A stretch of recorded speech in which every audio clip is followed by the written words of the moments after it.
Good morning, students. Welcome to the statistics class. In the previous class, I have explained to you on solving a problem using the least squares method and fitting a linear trend or a straight line trend. Is it right? So I'll take another problem today and we will do the same, fitting a straight line trend or a linear trend, obtaining the trend values and also predicting for a particular year. The problem is displayed on the screen to you. Okay, see the question. The question is like this. For the following time series, fit a linear trend by the method of least squares and find the trend values. Estimate the sales for the year 2010. Same typical 10 marks question, students. Okay, so let's do this same process, same procedure. Is that okay? So I'll again crop this problem to you and we'll see how quickly we can solve this problem and perfectly.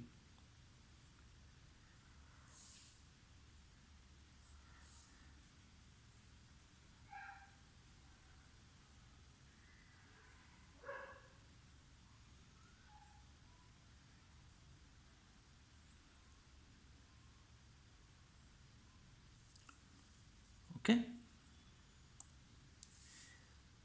right, this is the question for you. Right, now as I said to you, students, what are we supposed to do? The moment you get this kind of a question, the first thing that we need to start doing is writing the equation. Is it right? They said linear trend. Linear trend or a straight line trend is one and the same. Linear trend or straight line trend. So the equation is y is equal to a plus bx. The normal equations are, what are the normal equations? Na plus b summation x is equal to summation y. A summation x plus b summation x square is equal to summation xy. I hope it is clear to you. Okay, visible? Yes. Okay, right. Now, these are the things that we have it. Okay. So what shall we do here is, I'll take this data once again, right, in the column.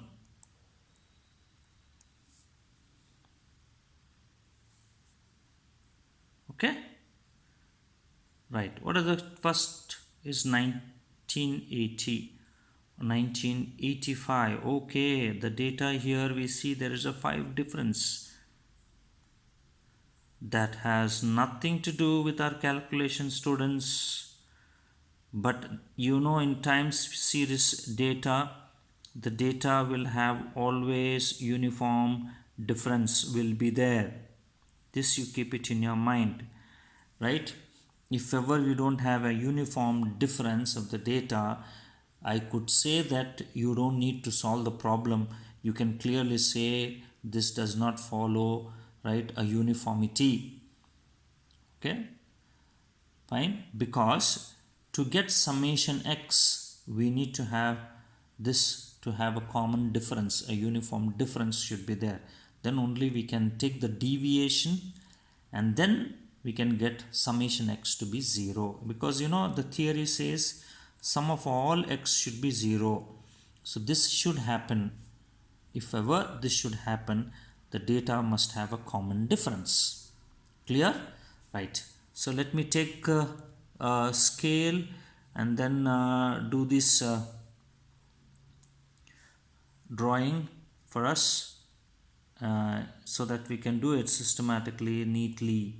Okay, I hope you are following whatever I am doing it. We need to be quick enough, students, in doing all these things.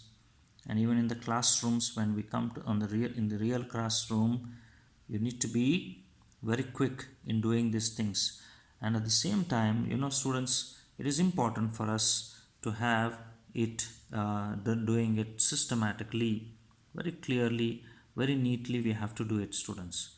Okay, because the way that we present it neatly, that is important, because presentation carries a lot.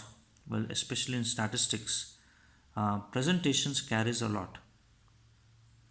And if we don't present it properly, neatly, somewhere our writing will not be that legible, then what happen is we may be losing marks for it. Okay, so what is this column now? Second column is, the second column is all about sales. Is that right? So we'll take sales. 16, 20, 18, okay, 15, 18, 21, right? Is that clear? Okay. Now, what happens is the same process we have to follow. How many number of years we have here? Forget about the difference, students. Just ignore the difference. Or usually you will be given with common difference. Keep that in your mind. So how many values we have here? 6. N is equal to 6. Is it right? N is equal to 6. Can we find a middlemost year here? Yes, it may be between 1990 and 1995. Okay. Whatever, students, if you come across with this type of even number of years, what you do is take two middlemost years, 1990, 1995. You give here as -1 and you give here as 1. Okay. No 0 here. For this, no 0. Clear? -1, 1. And now on the upper half, upper envelope, upper half, okay, you just go with the odd numbers with negative signs, -3, -5, and 1 for the below, it is 1, 3, 5. Okay, so simple calculation it is. Actually, to show, I'll say it to you in this way. See, between 1990 and 1995, we have middlemost year, which is 1992.5. Is that okay? Right. So let's take the deviation from this year. This is the middlemost year. I'll show this to you and then later we can follow the problem. Okay. This is the middlemost year. Now 1980, we should take the deviation, right, from 1980. 1980 minus 1992.5. Clear, no? Right? And what is the difference? Common difference we have 5. Right, see, I will say that 1980 minus 1992.5, there is 12.5. Correct? Then this 12.5, there is a common difference. I'll divide by 5. You get answer as -2.5. There is a common difference. 5 is a common difference. So we'll take it as -2.5. Clear? Okay. Next one is be 1985. 1985 minus 1992.5 is equal to -7.5. That is again divided by 5. You get -1.5. That is second one is -1.5. Now what we do is -2.5 -1.5, 0.5, 0.5 for calculations. We may confuse ourselves, right? So we'll make it as a whole number. To make it as a whole number, multiply these numbers by 2. -2.5 into 2, what would be the answer? It would be -5. That is what I have written here, -5. Then -1.5 into 2 would be what? -3. This is what is -3 I have written. So likewise, we do the calculation, students. Okay. So nobody will ask you, how did you get these values like -5, -3, okay, -1, 1, 3, 5.